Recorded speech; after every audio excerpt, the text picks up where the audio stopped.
Senanayake is an associate professor of medicine and infectious diseases at Australian National University. He joins us from Canberra. Good to have you on the program with us. You know, this certainly sounds encouraging for the Russian vaccine, but do you think it's still premature for Russia to be going into mass production and vaccination mode at this point? Yes, Rachel, I think it is very encouraging, this phase 1-2 study that came out in the Lancet. But this is where some of the other candidate vaccines were already a few months ago.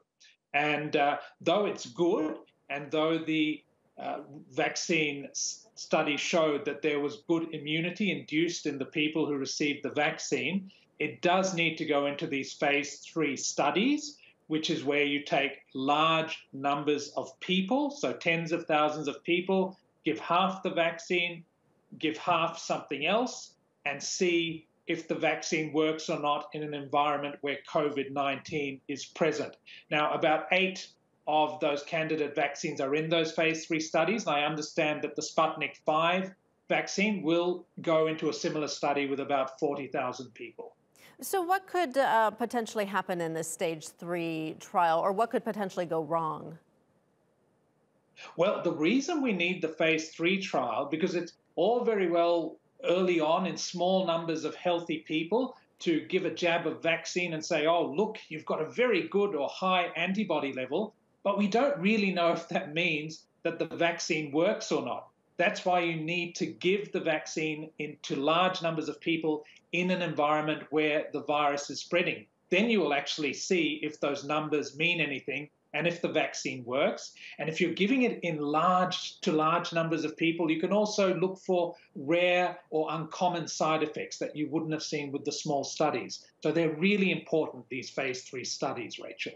So what concerns you about Russia doing this mass production and mass vaccination before it's finished this phase 3 trial? I mean, could there be long-term damage if things don't go as well as planned? I mean, for example, already there's a big percentage of the population is a little bit skeptical of a coronavirus vaccine already being available.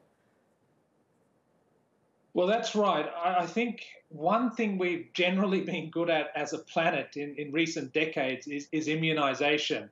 We've curbed so many nasty infections because we've created these vaccines, but we've done it in a way that has been transparent and has been safe. So it is really important to be open and transparent with your populace about what you're doing with the vaccine and to test it properly and to do these phase 3 studies completely transparently and well. Along those same lines, a number of countries are doing these vaccine trials. They've fast-tracked development of a potential vaccine for coronavirus. How is that even possible when we know other vaccines for other diseases have taken years or even decades to produce?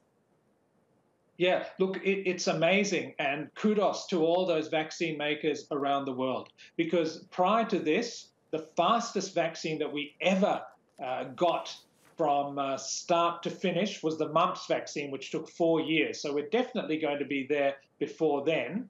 But at the same time, we still have to have these phase 3 studies, and we have to make sure that regulatory bodies look at those phase 3 studies and they're happy that they were conducted properly and that the results are appropriate. So there are some things we can't quite fast track, Rachel.